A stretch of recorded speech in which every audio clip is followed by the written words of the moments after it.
Breaking: man with massive dirt on Hillary Clinton suddenly dead.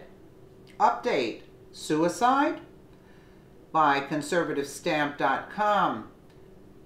Update: cops investigating Lorik's death as a suicide by stabbing himself in the chest. What? ABC News reported Lorik was also a professor at Weill Cornell Medical College.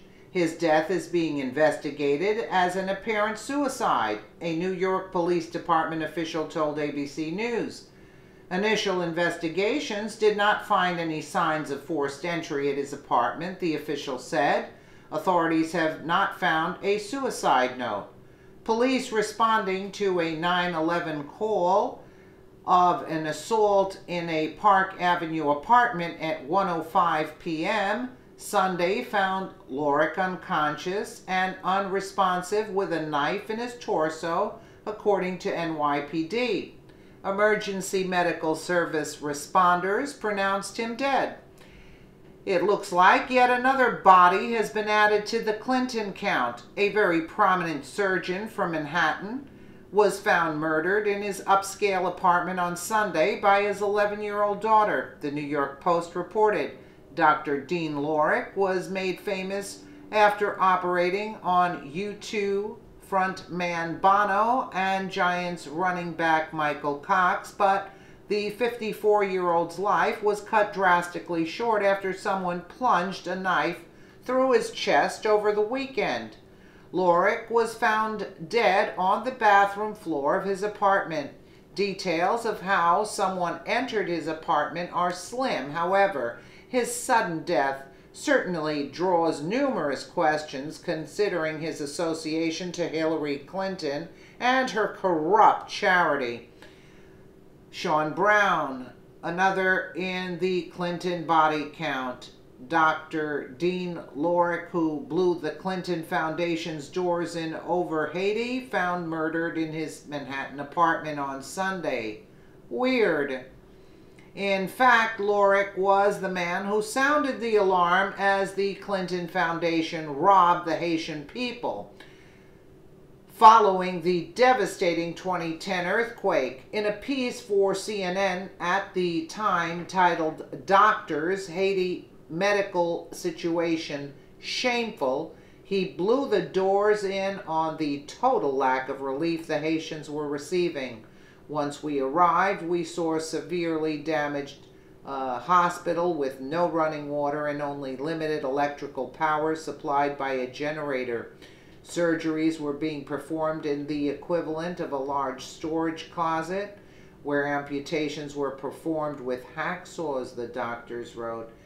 This facility could not nearly accommodate our equipment nor our expertise to treat the volume of injuries we saw.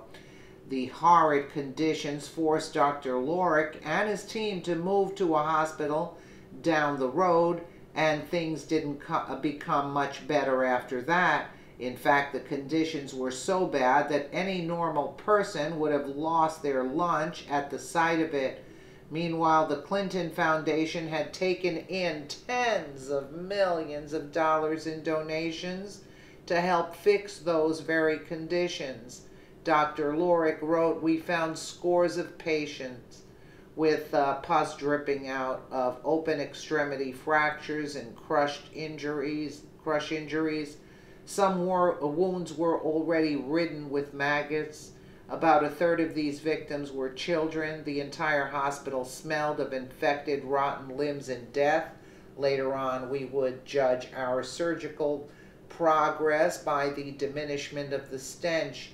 In our naivety, we didn't expect that the 2 anesthesia machines would not work, that there would be only 1 cautery available in the entire hospital to stop bleeding, that an operation room sterilizer fit only instruments the size of a cigar box, that there would be no sterile saline, no functioning fluoroscopy machine, no blood for transfusion, no ability to do lab work, and the only local staff was a ragtag group of voluntary health providers who, like us, had made it there on their own. Jesus, what a horrible thing to have happen. Worse yet, as Lorik was leaving the island nation, he witnessed pallets of Cheerios and dry goods sitting on the tarmac, helping nobody. Meanwhile, he said our flight of critical medical equipment and personnel had been canceled, and the equipment that did get through was hijacked. Oh, you're kidding me. As for his ties to Hillary, Lorik sent a detailed email to Confidant, who then forwarded it to Cheryl Mills. As documented by WikiLeaks, Mills was working as Chief of Staff for then Secretary of State Hillary Clinton, who received the email shortly after. With Lorik being on the ground in Haiti, he knew what the Clinton Foundation was actually doing to help, which turned out to be very little, as Bill and Hillary squandered most of the money. Given the numerous investigations occurring both in Congress and the Justice Department, it's entirely within the realm of possibilities that he could have been called to testify for his intimate knowledge of the relief efforts, which makes one wonder, is this another loose end being tied up by the Clintons? I mean, it's disturbing. It's so disturbing that witch, she's a witch. Absolute witch, that's what she is. Let me know what you guys think in the comments below. And again, thank you so much for watching.